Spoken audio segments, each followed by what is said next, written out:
ప్రేక్షకులకి ఆ లలితాంబిక అమ్మవారి యొక్క అనుగ్రహం పరిపూర్ణంగా కలగాలని మనస్ఫూర్తిగా కోరుకుంటూ నేను మీకు ఈరోజు మనం చెప్పుకోబోయేటువంటి టాపిక్ ఏమిటి, ఈ యొక్క టాపిక్ ఏదైతే ఉందో చెప్తుంది నేనైనప్పటికీ కూడా చెప్పిస్తుంది సాక్షాత్ లలిత అమ్మవారిగా భావిస్తూ ప్రతి ఒక్కరూ కూడా ఈ భూమి మీదకి వచ్చారు, కర్మను అనుభవిస్తున్నారు, ఇబ్బందులు పడుతున్నారు, లేదా ఒక మంచి అనుభవాన్ని పొందుతున్నారు అంటే కూడా చాలా స్పష్టంగా చెప్తుంది ఏమిటి శాస్త్రాలు అంటే పూర్వజన్మ పాపము లేదా పుణ్యము మిమ్మల్ని నడిపిస్తుంది అని. అయితే మనకి జ్యోతిష్ శాస్త్రంలో ఈ పూర్వజన్మ పాపం ఎలా తొలగుతుంది, మంత్ర సాధన వల్ల తొలగుతుంది అని చెప్తూ ఉంటారు. అయితే అందరూ జనరల్గా చేసుకోవాల్సిన మంత్ర సాధన ఏమిటి? సూర్య నమస్కారాలు చేసుకోవచ్చు, లలిత సహస్రనామాలు చేసుకోవచ్చు, లేనట్లయితే ఏదైనా ఆలయంలో సేవ చేసినా కూడా వాళ్ళకి పూర్వజన్మ పాపము తొలగుతుంది, కర్మ తొలగుతుంది అని చెప్తూ ఉంటారు. మరి ప్రతి లగ్నానికి గుర్తుపెట్టుకోండి, ఒక్కొక్క లగ్నం 12 లగ్నాలు ఉంటాయి. మీరు జన్మించినప్పుడు ఉన్న లగ్నం ఏమిటి? మేషం నుంచి మీనం వరకు లగ్నం తెలిస్తే లగ్నం నుంచి, లేదంటే నాకు లగ్నం తెలియదండి, మా పెద్దవాళ్ళు ఎవరు రాయలేదు, నాకు రాశి మాత్రమే నక్షత్రం మాత్రమే తెలుసు అనుకునేటువంటి వారికి ఏం చేయాలి, అసలు లగ్నము రాశి నక్షత్రం ఏమీ తెలియని వారు ఏం చేయాలనేటువంటి విషయాలు ఇప్పుడు మనం ఒక్కొక్కటిగా మనం తెలుసుకుందాము. మిథున లగ్నము, మిథున రాశి, మిథునం వారికి గనక చూసుకున్నట్లయితే మిథునం వారిని మనం జ్యోతిష్ శాస్త్రంలో బాగా తెలివితేటలు అంటారు. అంటే మిథునం వారికి ఉండే అంత తెలివితేటలు ఎవ్వరికీ ఉండవు, గుర్తుపెట్టుకోండి. మిథున లగ్నానికి అంత గొప్పతనం ఉంటుంది. అలాగే మరొక విషయం ఏంటంటే ఇక్కడ మీరు గమనించినట్లయితే మిథునం వారు మీ యొక్క కర్మ దేంతో లింకప్ అయి ఉంటుంది అంటే ఒక్కొక్కసారి సంథింగ్ మీకు తెలియకుండానే ఆవేశంలో శత్రుత్వాలు పెట్టుకుంటారు. ఇన్ని తెలివితేటలు ఉండే ఏంటి సడన్గా ఇలా శత్రుత్వాలు పెట్టుకున్నాను అనిపిస్తూ ఉంటుంది. అనవసరమైన ఒక గొడవ లేకపోతే ఏదైనా ఒక దెబ్బ తగలడం వల్ల వచ్చేటువంటి పెయిన్ లేదా ఒక సర్జరీ అవ్వడం వల్ల వాళ్ళ లైఫ్లో ఏదైనా అనుభవించడం ఇవి జరుగుతూ ఉంటాయి సర్వసాధారణంగా. ఇది ఎందుకు వస్తుంది అంటే ఈ గొడవ రూపంలోని, పెయిన్ రూపంలోని, సర్జరీ రూపంలోని, ఒక పోలీస్ రిలేటెడ్ సంబంధించిన వాటి మూలంలోనో, లేకపోతే సిబ్లింగ్స్తో ఉండేటువంటి ఒక కర్మ రూపంలోని, సిబ్లింగ్స్తో కర్మ ఉంటుంది, సిబ్లింగ్స్తో కొన్ని వీళ్ళకి పూర్వజన్మ కొన్ని బ్యాలెన్సెస్ కర్మస్ ఉంటాయి, లేదా ఒక పూర్వీకుల ఆస్తులకు సంబంధించిన విషయంలో ఒక వివాద సంబంధంగా వీళ్ళు పోరాడాల్సిన అవసరం రావడము ఇవి ఉంటాయి సర్వసాధారణంగా మీకు. మరి మీరు వీటన్నిటి నుంచి కూడా చాలా ఈజీగా బయటపడి మీ యొక్క జీవితాన్ని ప్రశాంతంగా గడపాలంటే ఏం చేయాలి అంటే మీరు చేయవలసినటువంటిది ముఖ్యంగా మంత్రము శ్రీమాత్రే నమః చేయండి. శ్రీమాత్రే నమః లేదా లలితా సహస్రనామాలని పూర్తిగా పఠనం చేయొచ్చు, మననం చేయొచ్చు. ఇక రెండవది మీరు ముఖ్యంగా గుర్తుపెట్టుకోండి, గోశాలకి వెళ్ళి గోవులకి క్యారెట్లు, శనగలు లేదా క్యారెట్లు, అరటికాయలు ఎక్కువగా తినిపిస్తూ ఉండండి. ఇదేం చేస్తుందంటే పాస్ట్ లైఫ్ కర్మని ఆ గోవుకి మీరు తినిపించడం ద్వారా దగ్ధమవుతుంది. గోవుకున్న అద్భుతమైన శక్తి అది, గుర్తుపెట్టుకోండి.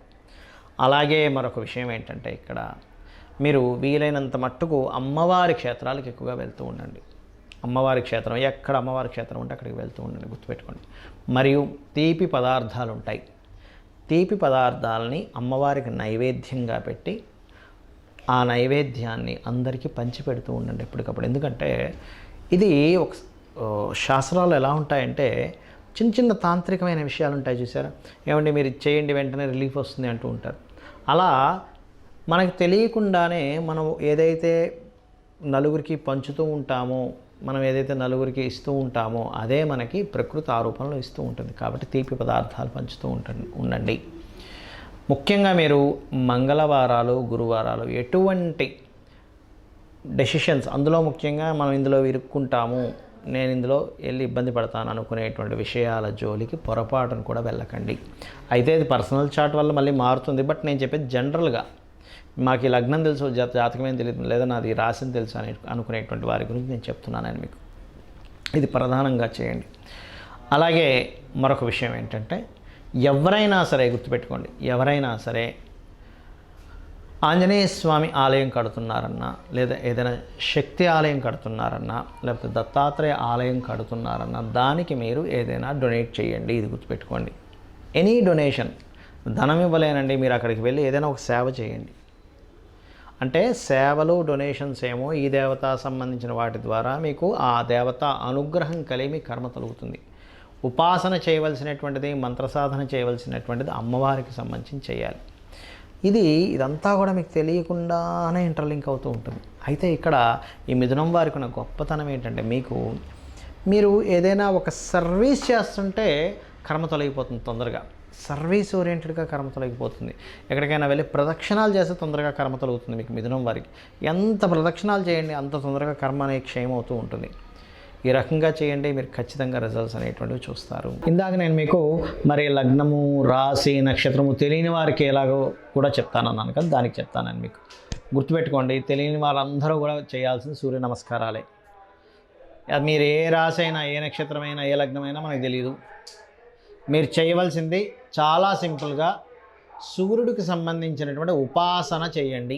ఉపాసన అంటే అగైన్ నేను మరలా చెప్తున్నాను, నిత్యము సూర్య నమస్కారాలు చేసుకోవడము, ఆదిత్య హృదయ పఠనం చేయడము, లేదా సూర్యుడి ముందుని చక్కగా అర్ఘ్యం వదిలి నమస్కరించుకోవడం, ఇవి చేయండి. రెండవది, ముఖ్యంగా మీరు మీ తండ్రి గారి యొక్క సేవ, అదేవిధంగా తండ్రి తరపు వారి యొక్క సేవ, మరియు పితృదేవత సంబంధించినటువంటి కార్యక్రమాలు చేయడం. పితృదేవతలకి అంటే మాసికాలుగా ఇట్లా ఉంటాయి కదా మనకి, సంవత్సరం చేయాల్సినటువంటివి కానివ్వండి. అదేవిధంగా మరొక విషయం ఏంటంటే, ఈ గోసేవ కానివ్వండి, దేవతా సంబంధించినటువంటి అనుగ్రహం కానివ్వండి, ఇవన్నీ కూడా ఏమిటంటే ముఖ్యంగా మీరు అర్థం చేసుకోవాల్సినటువంటిది, ఇక్కడ ఏది తెలియదండి, నక్షత్రం తెలియదు, లగ్నం తెలియదు, ఏం భయపడాల్సిన పని లేదు. ఇవి చేసుకోండి ప్రత్యేకంగా. వీటితో పాటు మనకు శాస్త్రాల్లో చెప్పినటువంటిది లలితా సహస్రనామాలు ఉదయం సాయంత్రం, లేదంటే ఒక్కసారైనా కుదురుతుంది, ఖచ్చితంగా ఒకసారైనా చేయొచ్చు. కానీ మీరు చేసి చూడండి. మీరు 40 రోజులు, ముఖ్యంగా మీరు మొట్టమొదటిగా 40 రోజులు చేసినట్లయితే మీకు తెలుస్తుంది, దాని ప్రభావం తెలుస్తుంది. దాని తర్వాత నిత్యము చేయడానికి మీరు ఇష్టపడతారు.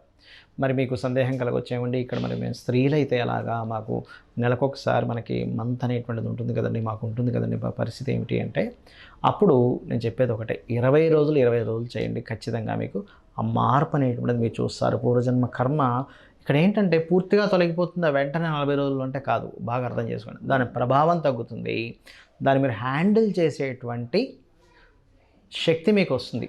ఇక్కడ ఏంటంటే అందరికీ కష్టాలు ఉంటాయి, కానీ కొంతమంది దాన్ని హ్యాండిల్ చేయగలుగుతారు, కొంతమంది దాన్ని హ్యాండిల్ చేయలేరు. ఇది అర్థం చేసుకోండి.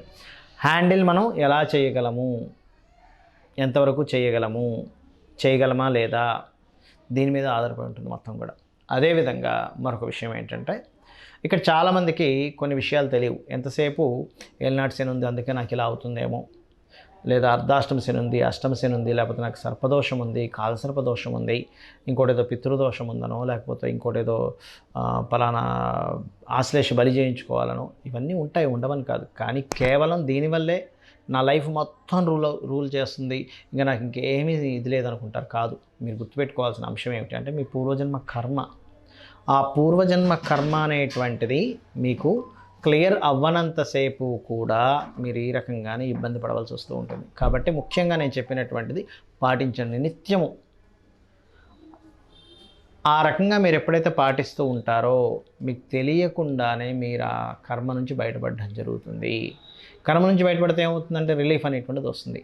ఆటంకాలు జరుగుతుంటాయి, మనం ఏ పని చేయాలన్నా ఆటంకాలు, ఏం చేసినా లాస్ వస్తుంది, ఏది పట్టుకున్నా సరే ఇబ్బంది అవుతుంది, ప్రతి ఒక్కరితో గొడవలు అవుతున్నాయి. ఇవన్నీ కూడా ఏంటి, రుణ రోగ శత్రువులు, రుణము రోగము శత్రువులు, వీటి నుంచి మీరు బయటపడగలుగుతారు. మీరందరూ ఆ లలితాంబిక అమ్మవారి యొక్క అనుగ్రహంతో బయటపడాలని మనస్ఫూర్తిగా కోరుకుంటూ శ్రీమాత్రే నమః.